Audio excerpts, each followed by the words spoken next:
hadir bersilaturahmi Bapak Profesor Egy Sujana dan Bapak Damai Hari Lubis Esa ke rumah saya. Kan tadi jelas banget lah kata-katanya Bang Egy tadi. Ya gitu, dan bahkan jelas banget Bang Egy mengatakan tidak ada maaf-maafan. Dia ditawari proyek triliunan, tapi karena harus minta maaf, dia menolak.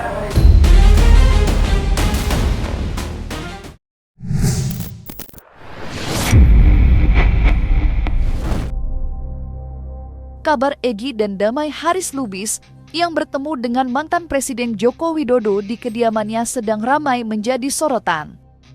Dari pertemuan itu, Egy Sujana dan Damai Haris Lubis disebut-sebut meminta maaf pada Jokowi terkait polemik dugaan ijazah palsu yang saat ini kasusnya sedang bergulir di Polda Metro Jaya. Dari pertemuan itu juga dikabarkan Egy Sujana dan Jokowi menjalin kesepakatan untuk restoratif justice. Mengingat saat ini Egy Sujana dan Damai Lubis menyandang status tersangka klaster 1 terkait polemik dugaan ijazah palsu Jokowi. Sontak saja kabar adanya pertemuan Egy Sujana dengan Jokowi menimbulkan spekulasi di ruang publik. Mungkinkah Jokowi akan kembali melakukan pertemuan dengan Egy Sujana dan Damai Lubis dalam proses restoratif justice di Polda Metro Jaya? Hadir bersilaturahmi Bapak Profesor Egy Sujana dan Bapak Damai Hari Lubis Esa ke rumah saya. Benar, beliau hadir didampingi oleh pengacara Bu Elida Neti, dan itu adalah kehadiran untuk silaturahmi. Saya sangat menghargai dan saya sangat menghormati silaturahmi beliau berdua. Kemudian yang kedua, dari pertemuan silaturahmi itu ya, semoga bisa dijadikan pertimbangan bagi Polda Metro Jaya dan bagi penyidik untuk kemungkinan restoratif justice, karena itu adalah kewenangan dari penyidik dan Polda Metro Jaya. Ya. Ada permintaan maaf nggak Pak dari mereka? Menurut saya ada atau tidak itu tidak perlu diperdebatkan. Karena menurut saya niat baik silaturahmi itu harus saya hormati dan saya hargai. Apa yang telah dilakukan oleh dua tersangka ya, yang berkunjung silaturahmi dengan Pak Jokowi itu, kami semua relawan menyambut baik hal itu, dan juga kan diantar pula oleh teman-teman kami juga dari relawan Jokowi dari Rejo kan, ada Bang Darmizal, ada Bang Rahmat di sini. Mengenai kedatangan Egy Sujana ke wilayahnya rumahnya Pak Jokowi, Egy beserta kawannya itu kan, itu adalah niat baik ya. Jadi ada niat jahat, ada niat baik. Kali ini Egy Sujana melaksanakan niat baik, bertamu ke rumahnya Jokowi, baik entah dia meminta maaf apa tidak, tapi yang jelas itu sudah niat baik gitu, dan itu merupakan nilai plus kalau menurut kami hubungan antara Egy Sujana dengan Jokowi, terutama kaitannya dengan perkara. Jadi kita bisa beranggapan berkemungkinan perkaranya terkait Egy Sujana bisa jadi dimaafkan oleh Jokowi. Tapi yang jelas itu salah satu bentuk permintaan maaf yang secara halus. Ya, walaupun tidak perlu disebutkan minta maaf, tapi dengan datang ke rumahnya itu artinya sudah perbaikan lah. Ya, karena kalau orang bertemu kan, bertamu kan, tentunya sudah ada tamunya, ada yang menerima tamunya. Jadi sudah baik-baik aja lah mereka itu. Kedatangan Egy Sujana dan Damai Haris Lubis ke kediaman Jokowi di Solo menuai reaksi beragam dari sejumlah kalangan. Tidak sedikit yang menduga pertemuan Egy Sujana dengan Jokowi sebagai tanda jika yang bersangkutan keluar dari barisan Roy Suryo CS. Dugaan pecah kongsi di antara mereka pun makin menguat setelah Jokowi menyatakan siap berdamai dengan Egy Sujana. Namun yang menjadi polemik tidak hanya soal restoratif justice, tetapi juga benar atau tidaknya Egy Sujana meminta maaf langsung pada Jokowi. Mengingat Roy Suryo CS seperti tidak ada habisnya terus melakukan gerilya membongkar ijazah Jokowi yang diragukan keasliannya. Lantas apa maksud dibalik manuver Egy Sujana dengan menyambangi kediaman Jokowi di Solo untuk bertemu langsung dengan mantan presiden ke-7 itu?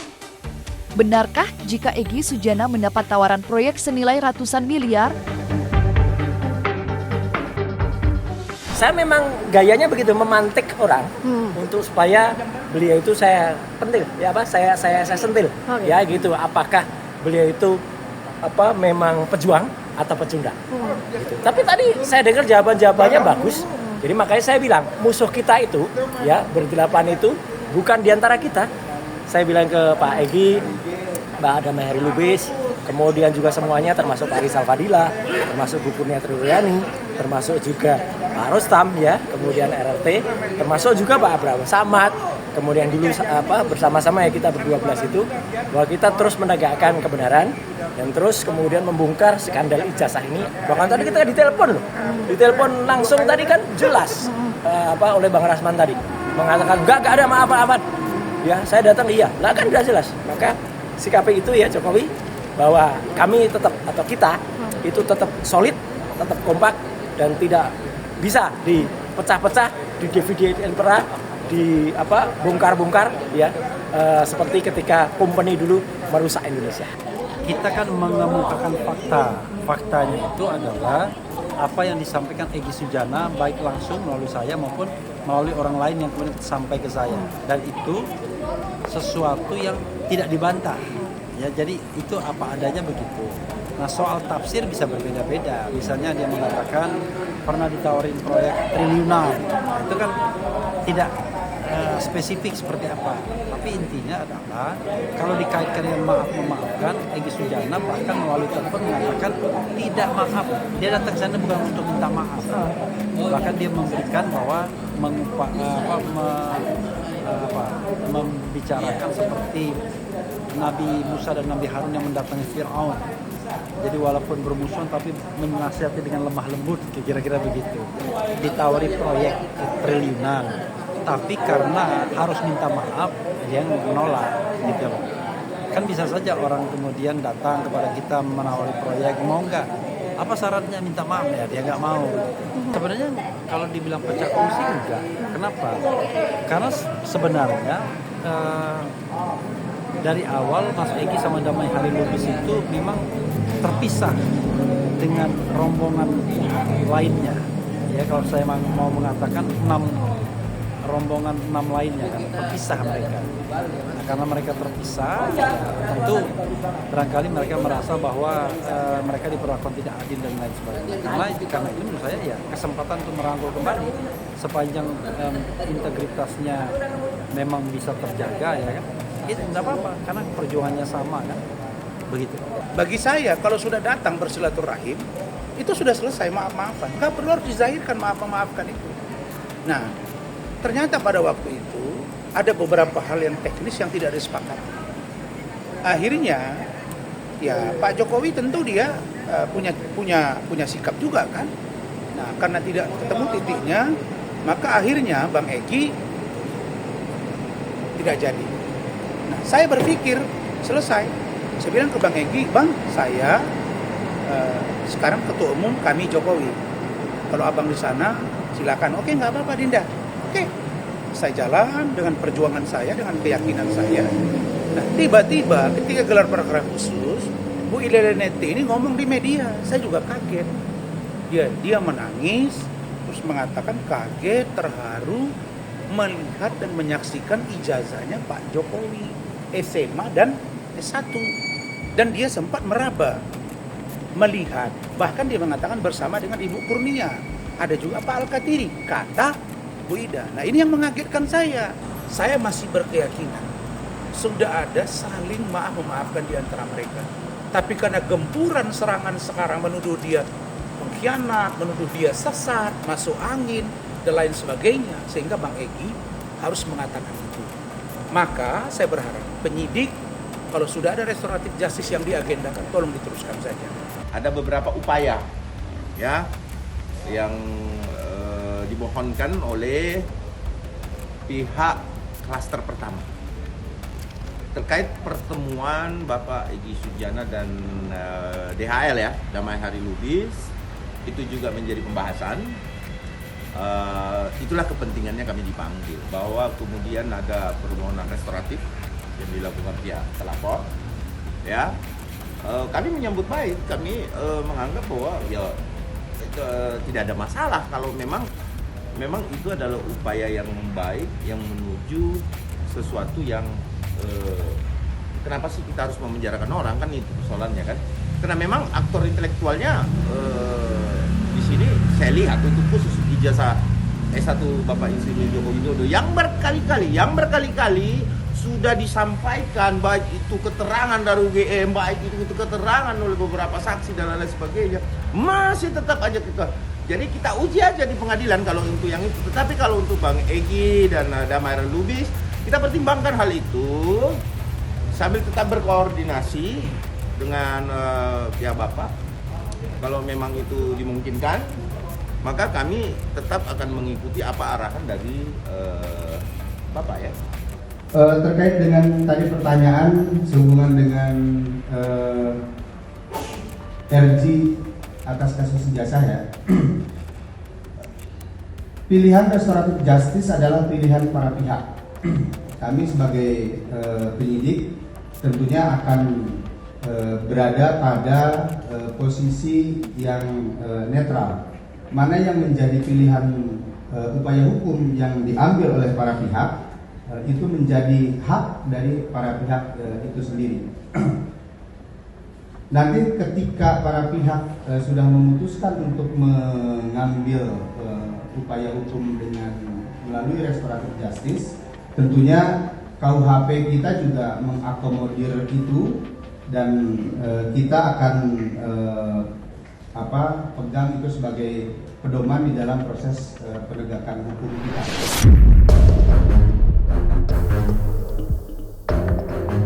Manuver Egy Sujana sepertinya tidak menyurutkan langkah Roy Suryo CS membongkar dugaan ijazah palsu Jokowi.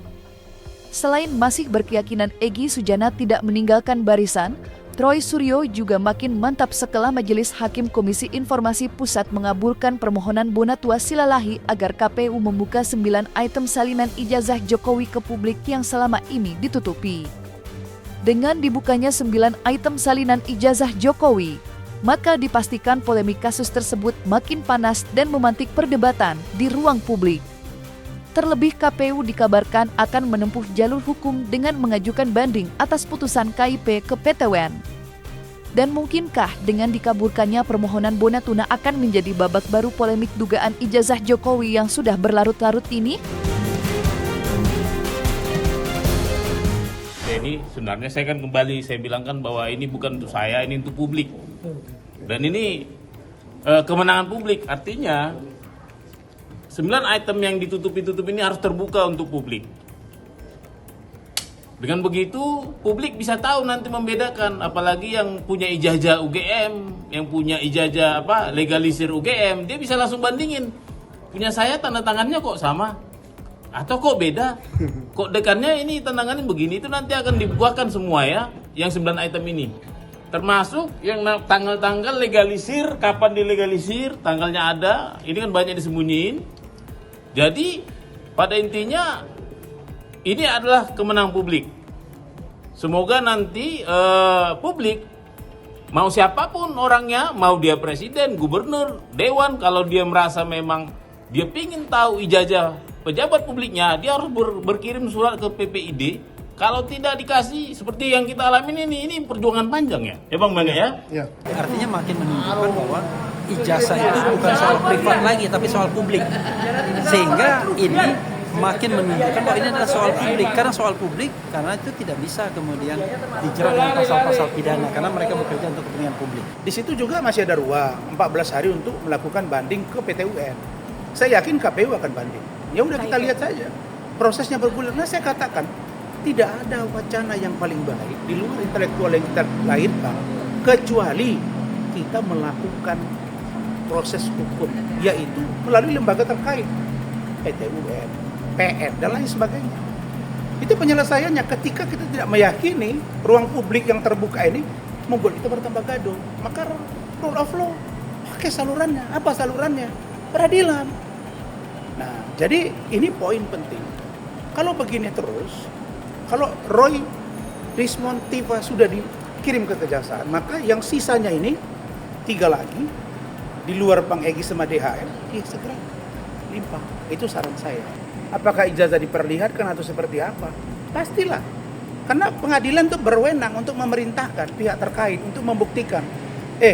Kau sekarang mengajukan permohonan ini, kau banding. Oke, mana apa yang kau banding? Mana dokumen-dokumen? Itu tergantung pada pengadilan.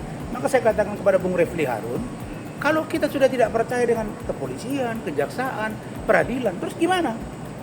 Ya, kalau begitu, kalau mereka nggak percaya dengan polisi, ngapain juga mereka kirim surat Dumas mengadukan ijazah Pak Jokowi ke Mabes Polri? Kan itu yang logika berpikir kita yang terbalik. Kenapa jadi seperti itu?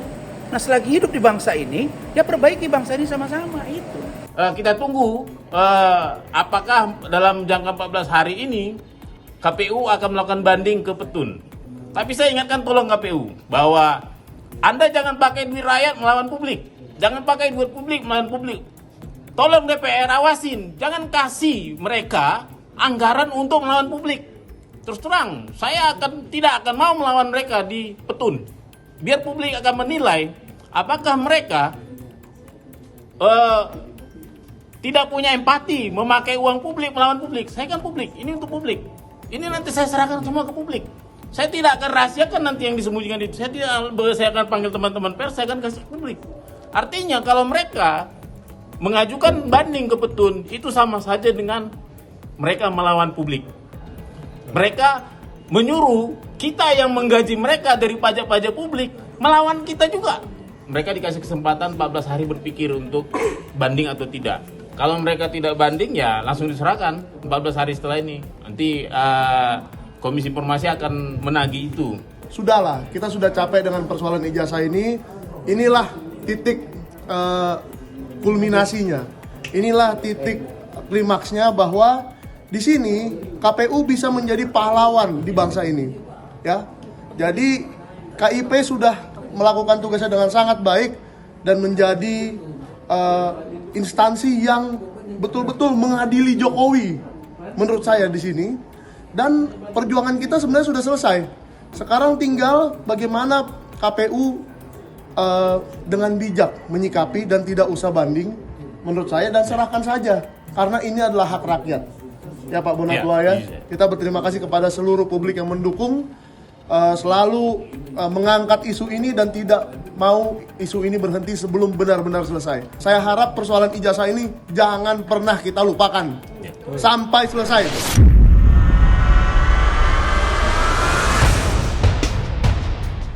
Nah, selesai sudah Cumi Lovers. Saksikan terus Cumi Cam Indep, kabar lengkap, mendalam, dan akurat dari narasumber terpercaya. Dan jangan lupa untuk like, subscribe, dan juga share channel YouTube Cumi Cumi.